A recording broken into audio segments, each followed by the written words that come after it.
विषय में आम जन में जागरूकता फैलाने के उद्देश्य से रिसर्च प्रोजेक्ट के अंतर्गत एनिमेटेड फिल्म्स की तैयारियां की गई। इन एनिमेटेड फिल्म्स दिव्यांगता पुनर्वास से संबंधित महत्वपूर्ण विषयों को मनोरंजक एवं रोचक तरीकों से प्रस्तुत किया गया है। इसका शीर्षक है टीटू की दुनिया। इस रिसर्च प्रोजेक्ट में कुल 5 फिल्में हैं दोस्तों।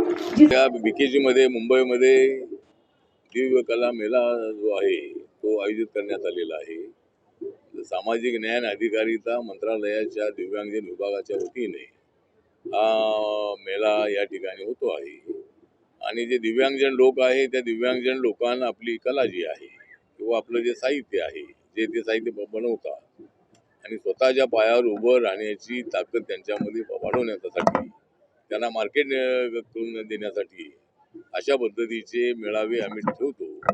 आणि याच्या अगोदर गुवाहाटीमध्ये एक मेळावा झाला होता, त्यानंतर दिल्ली इंडिया गेटमध्ये एक झाला होता आणि आता मुंबईमध्ये होतो आहे।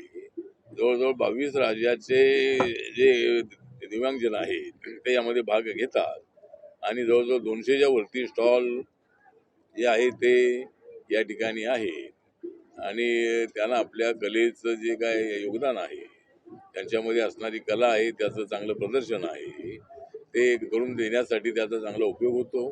आणि दिव्यांगजन मंत्रालय जे आहे माननीय नरेंद्र मोदींच्या नेतृत्वाखाली आम्ही आमचं मंत्रालय अत्यंत ॲक्टिव्ह बनवलेलं आहे।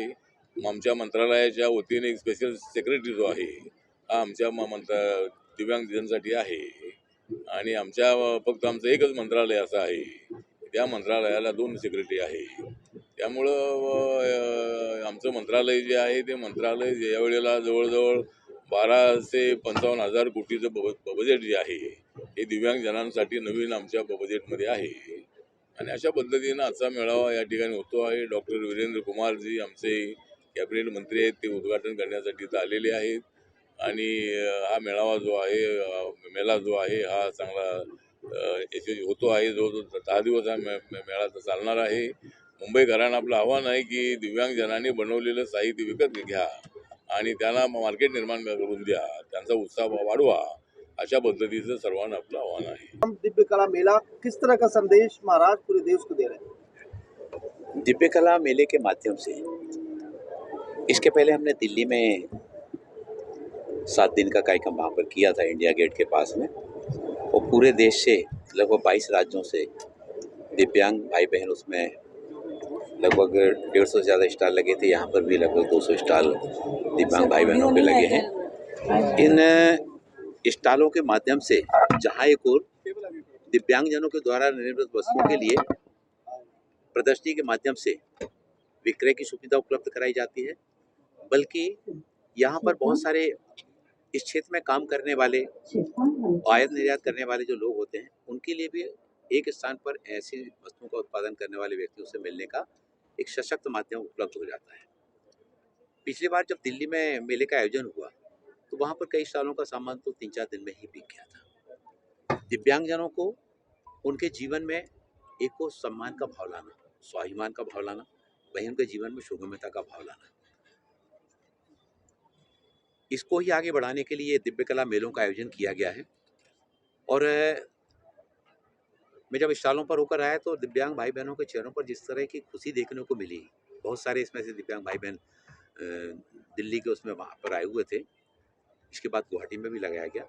आगे चल के हम ये हमारा 10 राज्यों में करने का भी योजना है, ताकि दिव्यांगजनों को ज़्यादा संख्या में, अब अगर नॉर्थ ईस्ट में होता है तो नॉर्थ ईस्ट में वहाँ के दिव्यांगजनों को यहाँ तक आने में सुविधा होती है, तो वहाँ के दिव्यांगजनों को जब इस तरह के दिव्य कला मेले का आयोजन किया जाएगा तो वहाँ पर बड़ी संख्या में वहाँ पर इसके लिए उनको कौशल प्रशिक्षण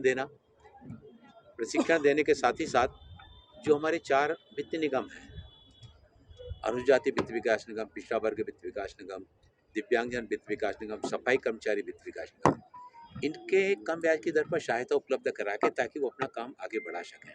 तो मैंने देखा कि बहुत बड़ी मात्रा में हमारे दिव्यांग भाई बहनों में हमारे जो सफाई कर्मी व्यवस्था से जुड़े हुए वो भी हमारे दिव्यांग भाई बहन इसमें आगे आ रहे हैं, और आज वो बड़े सम्मान के साथ में स्वयं भी आत्मनिर्भर बन रहे हैं, परिवार को भी अपना योगदान दे रहे हैं। पहले ये होता था कि घर में कोई अगर दिव्यांग होता था तो परिवार के परिजन शादी में जाते थे, उसको घर पर छोड़ जाते थे। कहीं मेले में जा रहे हैं तो उसको छोड़ जाते थे, कोई बीमार हो गया तो उसको देखने जा रहे हैं, वो कहते थे कि परिवार का एक सदस्य है। लेकिन दिव्यांगजनों को सशक्त बनाने के लिए एक और जहाँ विभाग के द्वारा सहायक उपकरणों का वितरण किया जाता है, वहीं उनको जो 80% से ऊपर के जो दिव्यांगजन होते हैं, जिनका मेडिकल बोर्ड के द्वारा प्रमाण पत्र दिया जाता है, उनको ट्राई मोटाई साइकिल भी वो भी दी जाती है। उसके माध्यम से अब हमने देखा कि बहुत सारे दिव्यांगजन उस पर रेडीमेड कपड़ों की पोटी रखकर गली गली जाकर, वो गाँव को साप्ताहिक हाट बाजारों में जाकर आज जीविकोपार्जन करने लगे हैं। प्लास्टिक सामान लेकर जाने लगे हैं, बेकरी का सामान लेकर, ब्रेड बेकरी बिस्कुट लेकर वो बेचने के लिए जाने लगे हैं।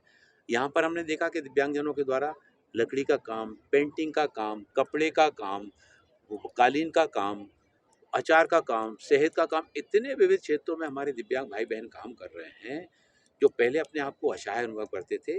लेकिन आज सरकार के द्वारा, देश के प्रधानमंत्री आदरणीय नरेंद्र मोदी जी के द्वारा 2014 के बाद से जिस तरह से दिव्यांगजन अधिकार अधिनियम 2016 लाया गया, उसमें एक और जहां दिव्यांगता की जो 7 श्रेणियां थी, उन 7 श्रेणियों को बढ़ाकर 21 किया गया, और 21 करने के साथ ही साथ उनको स्किल ट्रेनिंग के साथ में भी जोड़ा जा रहा है। उस स्किल ट्रेनिंग के प्रोग्राम के साथ जोड़ने के परिणाम हम सामने देख रहे हैं कि आज बड़ी मात्रा में दिव्यांगजन आगे आ रहे हैं, स्वरोजगार की तरफ आगे बढ़ रहे हैं।